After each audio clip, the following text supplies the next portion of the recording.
Hai semuanya, selamat datang kembali di channel YouTube aku. Di video kali ini aku akan coba menceritakan tentang drama pembajakan kapal Indonesia yang terjadi di Laut Somalia. Jadi pada tahun 2011 terjadi pembajakan kapal berbendera Indonesia yang bernama kapal MV Sinar Kudus di perairan Laut Somalia. Drama pembajakan kapal laut ini benar-benar menegangkan, karena nggak sedikit kasus pembajakan ini terjadi. Mungkin kita semua udah pernah dengar ya tentang kasus pembajakan kapal di Somalia. Dan gak sedikit juga yang kehilangan nyawanya akibat dari kasus pembajakan ini. Bahkan para korban ini bisa disandera selama bertahun-tahun lamanya. Dalam penyanderaan kapal seperti ini, para perampok ini nggak tanggung-tanggung minta tebusannya sampai berjuta-juta dolar loh guys. Nah, gimana kisah lengkap tentang kasus penyandaran kapal MV Sinar Kudus ini? Apakah para perompak ini berhasil mendapatkan tebusan yang besar dari kapal MV Sinar Kudus, dan apakah para ABK-nya selamat semuanya? Oke, langsung kita simak aja kisahnya berikut ini.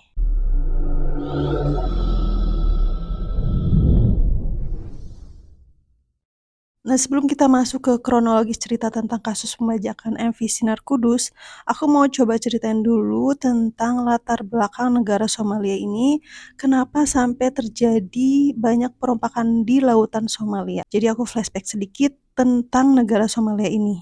Jadi semenjak tahun 1991 terjadi kekacauan politik dan kegagalan semenjak jatuhnya rezim Siad Barre. Siapa Siad Barre ini?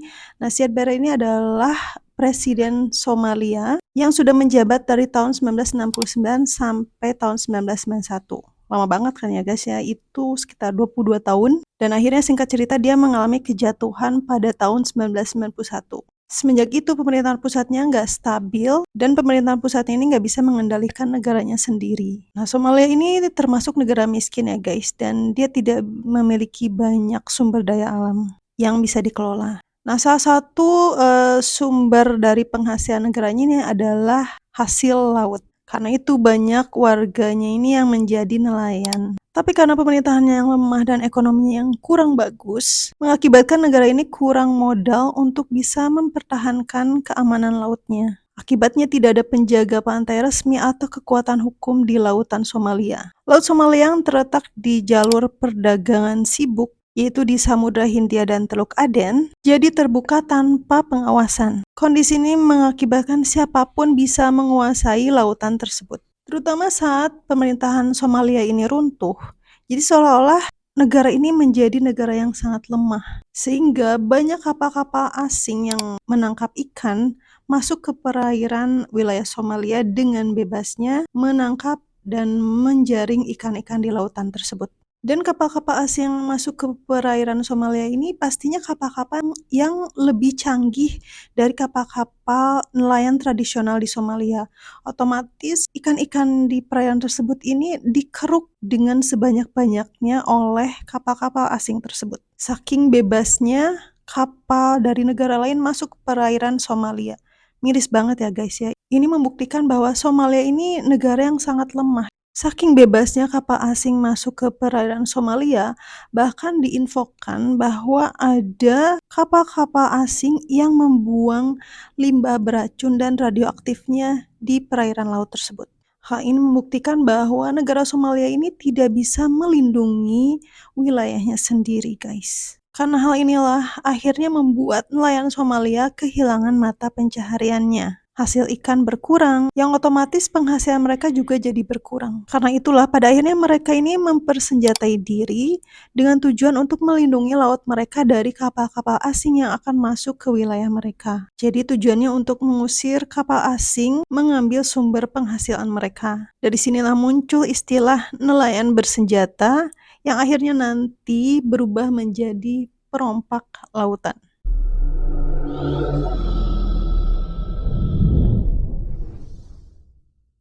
Sekitar awal tahun 2000-an, mereka akhirnya berubah menjadi perompak. Hal ini dilakukan karena pada akhirnya mereka menyadari gitu bahwa perairan Somalia ini dilewati oleh kapal-kapal besar dari berbagai negara yang membawa muatan yang sangat bernilai. Jadi kapal-kapal, besar tersebut ya, kapal kargo biasanya kapal dagang yang melewati, Teluk Aden ini membawa barang-barang yang bernilai jutaan dolar, guys. Nah, mereka memanfaatkan situasi ini untuk melakukan penyanderaan dan meminta tebusan kepada pemilik kapal. Dan terbukti nih, guys, beberapa, perompak ini berhasil mendapatkan tebusan sampai jutaan dolar dalam sekali operasi. Dan ini membuat banyak orang Somalia ini akhirnya bergabung untuk melakukan hal tersebut. Semua ini terjadi karena faktor kemiskinan. Ironisnya, tindakan para perompak ini malah dianggap pahlawan oleh masyarakat mereka sendiri.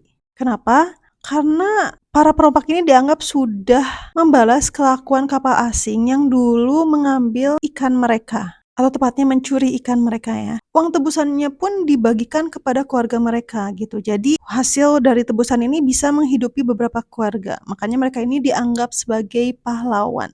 Tapi seiring waktu, kejahatan ini berubah menjadi kejahatan murni yang terorganisir dan dikuasai oleh mafia. Kegiatan mereka ini akhirnya menjadi kejahatan kotor. Bahkan kelompok perompak ini membagi tugasnya menjadi 4 bagian ya guys. Ada yang menjadi investor, ada yang menjadi penyerang, ada yang menjadi pengaman, dan negosiator. Selama hampir 2 dekade, pemerintah Somalia ini tidak memiliki pemerintahan yang efektif. Pemerintahan yang lemah bergulat dengan konflik internal dan pemberontakan yang meninggalkan kekuasaan besar di tangan bajak laut yang mengeksploitasi kondisi demi kepentingan dan keuntungan mereka sendiri.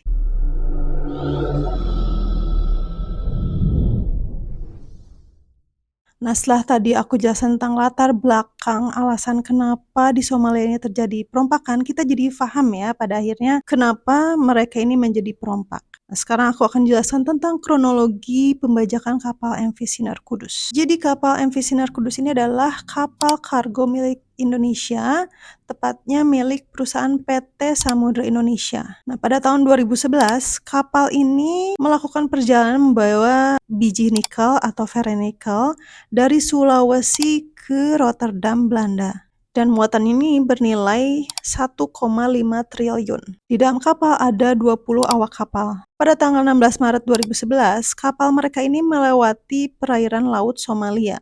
Nah, tiba-tiba aja kapal mereka ini diserang oleh para perompak. Sekitar 30 orang perompak ini melakukan penyerangan. Nah, mereka ini menggunakan speedboat ya. Mereka mendekati lambung kapal, menaiki kapal, dan menguasai ruang kemudi serta menawan semua awak kapal. Jadi disandera ya. Sedikit intermezzo ya. Kalau kalian pernah nonton film Kapten Phillips ya, itu film yang sama juga ya, kisah nyata tentang kasus perompakan di lautan Somalia.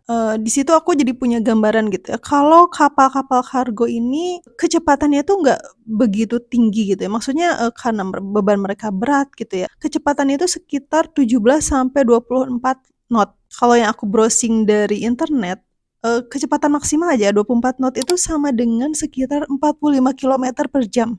Nah, kalian bisa bayangkan ya, 45 kilometer per jam kalau kita naik motor atau mobil ya, itu kan nggak begitu cepat gitu ya, itu pelan seperti itu. Nah, jadi bisa dibayangkan kapal yang besar itu kondisi jalannya pelan, disusul oleh speedboat yang pasti kecepatannya tinggi ya, karena itu kan perahu kecil, jadi otomatis pasti kesusul lah ya, dan pada akhirnya memang para perampok ini berhasil masuk ke dalam kapal. Persis seperti yang terjadi di dalam film Kapten Phillips itu. Aku rekomendasiin kalian mesti nonton film itu, rame banget guys. Jadi kurang lebih kisahnya sama seperti kasus kapal MV Sinar Kudus. Nah, balik lagi ke kasus kapal MV Sinar Kudus, jadi para perompak ini berhasil masuk ke dalam kapal dan membajak semua awak kapal. Nah, para perompak ini memerintahkan untuk kapten kapal menghubungi perusahaan atau pemilik kapal dan mengabarkan tentang kasus penyanderaan ini dan juga meminta tebusan sebesar 5 juta US dollar. Nah, keesokan harinya di tanggal 17 Maret tahun 2011, Presiden Indonesia pada saat itu yang dijabat oleh Bapak Susilo Bambang Yudhoyono atau SBY pada akhirnya mengetahui tentang kasus pembajakan ini. Presiden memerintahkan langsung kepada para perompak untuk melepaskan kapal dan awak kapalnya. Namun pastinya perintah tersebut tidak digubris oleh para perompak. Nah, akhirnya kasus perompakan kapal ini menyebar ya beritanya. Dan pada saat itu, wartawan ini mencoba untuk mewawancari Pak SBY, tapi Pak SBY waktu itu tidak banyak berkomentar, banyaknya diam gitu. Karena hal itu pula lah akhirnya banyak kritikan tajam dari masyarakat gitu, kok Pak SBY diam aja gitu dalam kondisi yang gawat darurat seperti itu. Jadi sempat ada kekecewaan dari masyarakat Indonesia pada saat itu ya. Padahal kenyataannya Pak SBY ini memilih bekerja dalam senyap, tidak banyak berbicara, tidak banyak koar-koar, karena memang, hal ini merupakan operasi militer yang penuh dengan kerahasiaan seharusnya ya. Jadi memang betul-betul dijaga kerahasiaannya. Nah, sebetulnya pada saat itu Presiden SBY ini langsung berkoordinasi dengan jajarannya untuk membahas strategi dan pembebasan. Apakah melalui cara-cara negosiasi atau operasi militer. Nah, hal ini belum tentu mudah ya, karena ternyata banyak negara yang juga mencoba untuk melakukan operasi pembebasan, namun banyak terjadi kegagalan. Nah, para ABK ini disandera dengan ABK-ABK lain yang sudah terlebih dahulu disandera. Dan gak main-main ya guys, jumlah sandera ini sebanyak 584 orang dari berbagai negara yang sedang ditawan. Bahkan ada yang sudah disandera sampai bertahun-tahun lamanya. Awalnya akan dilakukan operasi pembebasan militer oleh TNI Angkatan Laut. Karena memang seperti pesan Pak SBY gitu ya, bahwa kita tuh tidak akan tunduk pada pembajak. Nah, akhirnya TNI Angkatan Laut ini berangkat nih ya dengan pasukan lengkapnya, di antaranya Denjaka, Kopassus, Kostrad, dan Kopaska, yang dipimpin langsung oleh Laksamana Madya atau Laksja TNI Purnawirawan Ahmad Taufikur Rahman. Jadi sekarang Bapak Taufik ya, kita panggilnya Pak Taufik ini sekarang udah pensiun guys. Nah, pada saat kejadian tersebut, Bapak Taufik ini masih menjabat sebagai kolonel. Jadi kedepannya kita akan panggil beliau dengan sebutan Kolonel Taufik ya. Nah, aku mau intermezzo dikit ya. Kenapa Bapak Taufik ini pada akhirnya dipilih oleh Bapak SBY untuk memimpin operasi ini? Jadi Bapak Taufik ini, Kolonel Taufik ini, sebelumnya itu punya pengalaman hal yang sama. Jadi ada kasus pembajakan juga, pembajakan kapal MT Pemalang di Selat Malaka gitu ya. Jadi pernah ada kasus hal seperti ini dan akhirnya kasus penyanderaan tersebut berhasil dilumpuhkan dan kasus tersebut dipimpin oleh Kolonel Taufik. Makanya karena Kolonel Taufik ini mempunyai pengalaman yang sama, akhirnya Pak SBY itu kembali mempercayakan Kolonel Taufik untuk melakukan operasi serupa di lautan Somalia. Seperti itu guys. Kalau kalian tertarik untuk aku ngebahas tentang kasus perompakan MT Pemalang di Selat Malaka, kalian tulis di komen aja. Nanti aku akan coba juga untuk riset ceritanya dan menceritakan kembali untuk kalian. Nah, kembali ke kasus kapal MV Sinar Kudus, singkat cerita pada akhirnya Kolonel Taufik ini berangkat dengan pasukannya menuju Somalia. Ketika TNI Angkatan Laut ini sampai di perairan Somalia, ternyata sudah banyak pasukan lain dari negara lain di lautan internasional tersebut gitu ya. Jadi pada akhirnya TNI Angkatan Laut kita ini juga berkoordinasi dengan tentara dari pasukan negara lain mengenai kondisinya seperti apa di sana gitu ya. Jadi mereka itu memang sudah bersiaga juga gitu karena memang perairan Laut Somalia ini sangat berbahaya guys. Jadi banyak negara lain juga belum berhasil untuk bisa menyelamatkan sandera-sandera dari negara mereka masing-masing. Saking berbahayanya lautan Somalia tersebut. Nah, kemudian TNI Angkatan Laut ini juga akhirnya berhasil kontak secara diam-diam dengan ABK di kapal tersebut. Jadi TNI Angkatan Laut di sini Kolonel Taufik itu juga pada akhirnya tahu situasi di kapal tersebut. Ada berapa orang perampok yang di sana gitu, gimana kondisi keselamatan para sandera gitu, apakah sandera ini juga terpisah-pisah posisinya gitu, maksudnya ada di daratan atau di kapal tersebut. Jadi Kolonel Taufikur Rahman ini pada akhirnya tahu kondisi tersebut ya dari info dari ABK yang ada di kapal tersebut. Nah, TNI Angkatan Laut ini awalnya memang akan langsung melakukan operasi pembebasan. Namun, pihak perusahaan ternyata ingin memberikan tebusan aja gitu. Nah, TNI Angkatan Laut kan tidak punya hak gitu, tidak punya kewenangan untuk melarang gitu ya, karena kan ini betul-betul orang sipil gitu ya. Makanya TNI Angkatan Laut ketika ada keputusan dari perusahaan untuk melakukan tebusan ya mempersilahkan, silakan gitu. Kalau memang mau pakai tebusan, cara negosiasi dengan tebusan ya dipersilakan gitu. Jadi antara pihak perusahaan dan negosiatornya, seperti yang tahu keceritakannya ada negosiatornya, mereka itu akhirnya saling bernegosiasi untuk mencapai kesepakatan, berapa tebusan yang disepakati. Nah, awalnya kan mereka minta $5 juta ya. Nah, si pihak perusahaan ini menawar minta $3 juta. Kalau misalnya mereka nggak mau di $3 juta, si, pihak perusahaan ini bilang bahwa, TNI Angkatan Laut, negara kita itu sudah standby di sana gitu. Jadi sudah dalam posisi siap kalau nggak mau dengan $3 juta, maka, TNI Angkatan Laut akan melakukan penyerangan terhadap perompak tersebut. Nah, dibilang begitu juga mereka, ya lumayan keder juga ya, akhirnya okelah deal, mereka bilang $3 juta. Tapi sering berjalannya waktu, pada akhirnya si pihak perompak ini, tahu bahwa muatan yang dibawa oleh kapal tersebut bernilai 1,5 triliun. Nah, berarti kan, wah ini, gede banget gitu ya, masa sih $3 juta itu menurut mereka dirasa kurang gitu ya. Nah, akhirnya muncul lagi nih penawaran mereka minta $15 juta. Bahkan si perompak ini sendiri jadi terpecah belah juga guys, mereka jadi berkelompok-kelompok lagi gitu, terpecah belah. Ada yang pengen tetap, $3 juta, ada yang udahlah $5 juta aja, dan ada juga yang tetap kekeh di $15 juta. Jadi seperti itu ya, kondisinya sudah terpecah belah. Nah, pada akhirnya, deal tetap di $3 juta. Nah, tapi Kolonel Taufik ini, dari pihak TNI ini sempat curiga, kok pada akhirnya mereka sepakat di $3 juta. Jangan-jangan ada udang di balik batu gitu, ada rencana lain, ada siasat lain dari mereka. Makanya dari itu TNI Angkatan Laut yang dikepalai oleh Kolonel Taufik ini tetap, bersiap siaga kalau ada hal-hal yang memang mengejutkan di balik dengan, deal-nya mereka dengan harga segitu ya. Nah, akhirnya di tanggal 30 April 2011, akhirnya setelah sepakat, uang ini akan dikirimkan. Nah, dikirimkannya ini juga menggunakan pesawat, tapi bukan pesawat atau helikopter dari pihak TNI Angkatan Laut ya, tapi pesawat ini juga disewa lagi untuk menurunkan uang di bibir pantai, diturunkan langsung gitu ya, seperti itu. Dan kesepakatannya setelah uang diberikan, 2 jam dari uang diberikan tersebut, maka sandera akan dibebaskan. Nah, setelah deal dengan kesepakatan tersebut bahwa 2 jam dari penyerahan uang tebusan, maka sandera akan dibebaskan.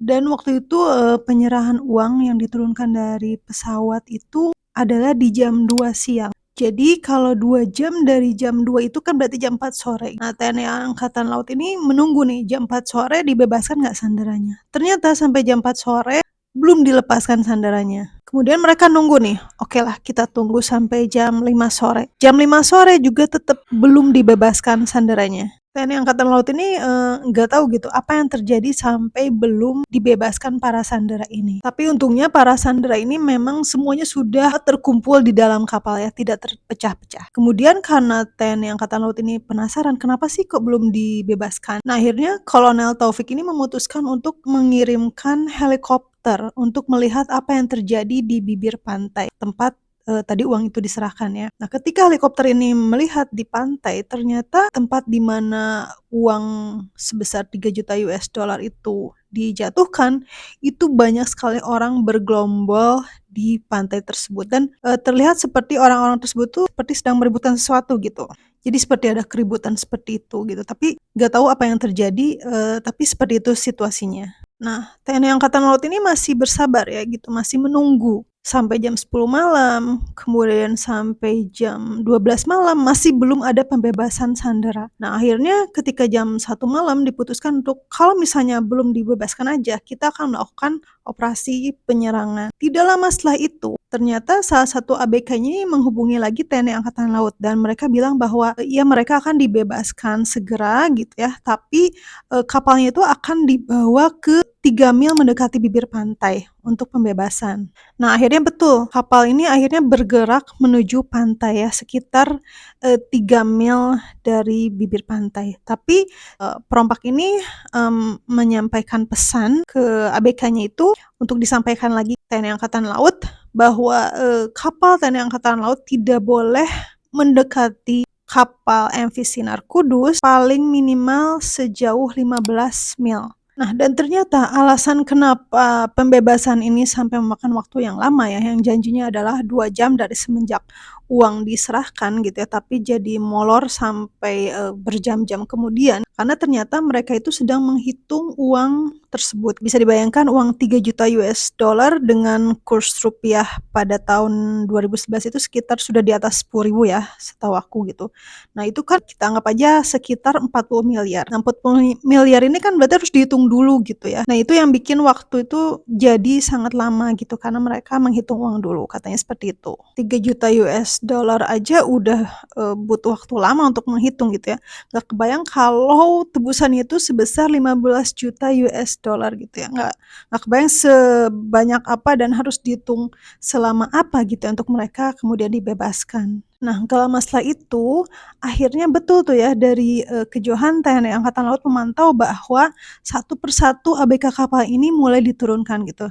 Ada rombongan pertama, berikutnya, dan berikutnya. Rombongan terakhir para ABK ini akan diturunkan, tiba-tiba dari arah pantai itu datang kembali rombongan perompak yang lain. Oh ya, sebelumnya aku mau ceritain dulu ya, bahwa ketika ada perpecahan di antara perompak itu sendiri, jadi ada yang pengen 3 juta, 5 juta US dollar, dan 15 juta itu. Jadi ketika ada perpecahan tersebut, ada kelompok yang akhirnya memutuskan untuk turun kembali ke darat sebelum ABK ini bebaskan. Nah, ternyata si perompak tersebut itu memanggil temannya yang lain untuk kembali melakukan perompakan. Nah, jadi ketika si rombongan ABK terakhir ini akan diturunkan gitu ya untuk dibebaskan. Nah, si yang perompak yang tadi sebelum yang awal turun itu, dia membawa lagi teman-temannya untuk kembali masuk lagi ke dalam kapal dan membajak kembali kapal tersebut. Nah, di sana setelah ada kejadian tersebut, kembali chaos. Para ABK ini kembali panik dan akhirnya menghubungi TNI Angkatan Laut dan mengatakan pada TNI Angkatan Laut bahwa mereka akan kembali dibajak. Dalam keadaan panik itu, para ABK menghubungi TNI Angkatan Laut dan bilang bahwa akan ada perompak lagi yang dari arah darat itu akan masuk kembali ke kapal untuk melakukan pembajakan. Mereka dalam keadaan panik ya. Nah, tapi di situ TNI Angkatan Laut ini kan sudah siap siaga karena akan kembali dibajak. Dan perusahaan pastinya tidak mau terus-menerus untuk memberikan tebusan ya gitu, ada kelompok baru yang akan dibajak. Nah, disitulah akhirnya penyerangan dari TNI Angkatan Laut kita terjadi. Disitulah akhirnya terjadi baku tembak antara TNI Angkatan Laut dan juga si perompak. Terjadi baku tembak dan alhamdulillahirrahmanirrahim pasukan kita ini kan memang sudah pasukan terlatih dengan persenjataan yang lengkap, bahkan ada sniper juga. Akhirnya si perompak itu yang akan kembali masuk ke kapal itu berhasil dilumpuhkan dan semuanya tewas. Dan akhirnya para awak kapal berhasil diselamatkan. Nah, para perompak yang tewas ini semuanya jatuh ke lautan dan para ABK kapal ini akhirnya berhasil diselamatkan, dan karena mereka trauma gitu, jadi mereka ini langsung dipulangkan ke Indonesia. Kapal MV Sinar Kudusnya akhirnya dibawa kembali oleh staf yang lain ya, para ABK yang lain yang didatangkan, dan speedboat yang dipakai oleh para perompak ini dibawa ke Indonesia untuk dipajang sebagai bukti keberhasilan TNI Angkatan Laut membasmi para perompak tersebut. Nah, berita keberhasilan TNI Angkatan Laut yang berhasil menumpas para perompak di perairan Somalia ini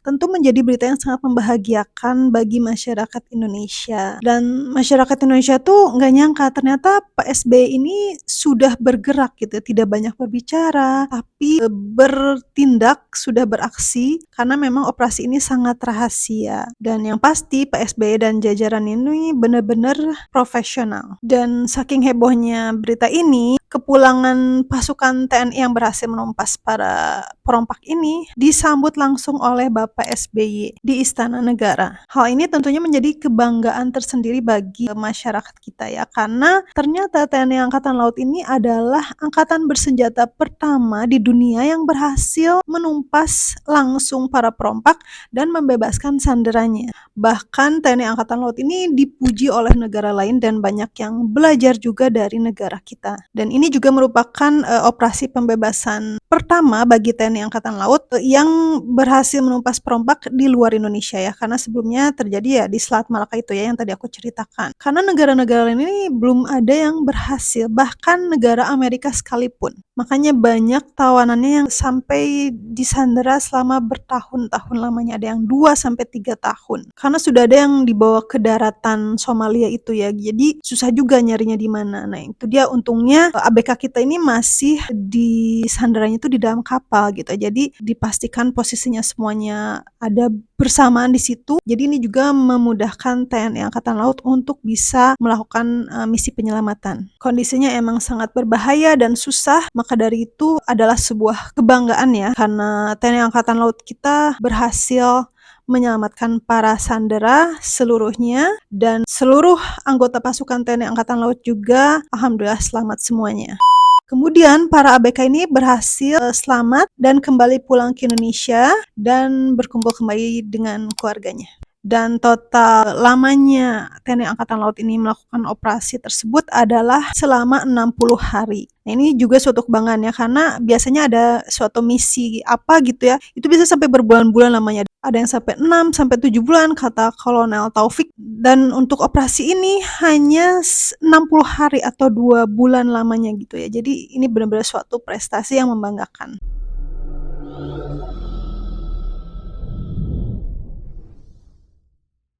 Ada fakta-fakta yang mengejutkan di balik penyanderaan ini. Hal ini dijelaskan oleh Pak Taufik dalam sebuah podcast. Jadi ternyata perompakan ini sudah menjadi lahan bisnis di Somalia itu. Nah, yang sudah tadi aku jelaskan ya, bahwa perompakan ini terbagi beberapa pihak gitu ya. Ada investor, ada penyerang, ada pengamanan, dan ada negosiator. Jadi masing-masing ini sudah memiliki tugas tersendiri ya. Seperti investor. Investor ini adalah pihak yang menyuplai persenjataan, amunisi, dan juga logistik. Nah, kemudian ada penyerang. Penyerang ini adalah pihak yang melakukan eksekusi langsung di lapangan gitu ya. Jadi penyerang ini adalah orang-orang yang langsung ke lautan untuk menyerang, masuk ke dalam kapal, membajak. Kemudian ada pengaman. Pengamanan ini adalah ketika sudah berhasil membajak ya si tadi yang penyerang itu, maka tawanan itu akan diserahkan ke pihak pengamanan untuk diamankan gitu ya sandera ini. Dan terakhir ini ada negosiator. Negosiator ini adalah pihak yang melakukan negosiasi dengan pemilik kapal atau perusahaan kapal tersebut, menegosiasikan berapa jumlah tebusannya sampai deal. Setelah misalnya deal di jumlah berapa uang tebusannya, nah si uang ini akan dibagi-bagikan gitu. Persentasenya, besaran persentasenya itu adalah 30% untuk investor, 50% untuk penyerang, 10% untuk pengamanan, terus 10% untuk negosiator. Di sini penyerang itu mendapat bagian yang lumayan besar ya, 50%, karena memang resiko kerjanya juga lebih besar gitu ya, sampai ya seperti yang kita tahu ya, sampai mereka itu akhirnya berakhir mengenaskan juga seperti itu. Nah, maka dari itu mereka dapat bagian yang lebih besar ya, karena pekerjaannya lebih beresiko daripada pihak-pihak yang lain. Nah, fakta berikutnya adalah seperti tadi yang aku ceritakan ya, bahwa ketika membawa uang tebusan itu bukan menggunakan pesawat atau helikopter milik TNI Angkatan Laut ya, tapi ada pesawat terbang lain yang bertugas untuk menjatuhkan uang tebusan tersebut. Katanya nih, pesawat ini juga misinya tuh sebuah kemanusiaan ya katanya. Tapi sebetulnya itu juga lahan bisnis, karena untuk pakai pesawat itu sendiri harus disewa gitu. Jadi ujung-ujungnya semuanya itu adalah bisnis bagi mereka. Kemudian mungkin ada yang bertanya gitu ya, kok pada akhirnya tebusan iya, operasi juga iya gitu. Kenapa kok bisa terjadi seperti itu? Nah, sebetulnya pihak TNI Angkatan Laut ini kan sudah memahami aturan yang tidak tertulis sebetulnya gitu ya. Jadi ketika akan dilakukan tebusan gitu, oke, TNI Angkatan Laut tidak mempermasalahkan hal tersebut. Tapi seperti yang tadi aku ceritakan, yang terjadi adalah ketika tebusan sudah diberikan dan kapal itu akan kembali dibajak, nah itu yang tidak bisa terus-terusan seperti itu gitu. Pada akhirnya terjadilah operasi tersebut gitu, karena udah dikasih tebusan, mereka mau ngebajak lagi, kan udah keterlaluan gitu ya. Padahal uang 3 juta US dollar aja pada masa itu di 2011 aja udah sangat besar gitu. Jadi sebenarnya kalau hanya dengan tebusan aja masanya selesai, TNI Angkatan Laut juga oke gitu ya, maka masalahnya selesai. Karena ini menyangkut masyarakat sipil juga, jadi, untuk hal-hal seperti ini memang diserahkan kepada pihak perusahaan dan perompak tersendiri. Mau penyelesaiannya seperti apa? Apakah diplomasi, apakah operasi, silakan. Pihak negara kita tuh memang mempersilahkan mau pemecahannya seperti apa. Tapi ya itu dia, karena tebusan udah dikasih dan mereka akan kembali membajak, disitulah TNI Angkatan Laut akhirnya bertindak. Nah itu dia teman-teman, kisah drama penyanderaan kapal MV Sinar Kudus di lautan Somalia. Nah setelah 2011 ke sini gitu ya, karena setelah aksi heroik TNI Angkatan Laut kita, banyak negara lain juga yang pada akhirnya mengikuti strategi Angkatan Laut kita. Karena dari itu, dari setelah tahun 2011, kisah-kisah perompakan di lautan Somalia ini sudah agak menurun ya, sudah berkurang. Nggak kayak dulu lagi. Jadi alhamdulillah sudah bisa ditangani perlahan-lahan. Oke guys, itu dia kisah yang bisa aku bawakan kali ini. Semoga kita bisa mengambil hikmahnya dari cerita ini dan mudah-mudahan tidak ada kejadian perompakan lagi di perairan laut manapun ya. Semoga aman-aman aja untuk para pelaut kita yang sedang mencari nafkah. Oke guys, itu dia. Mudah-mudahan kalian suka videonya. Jangan lupa untuk di-support channel aku, like dan subscribe-nya, serta share cerita ini ke teman-teman kalian. And I'll see you again on my next video. Bye-bye.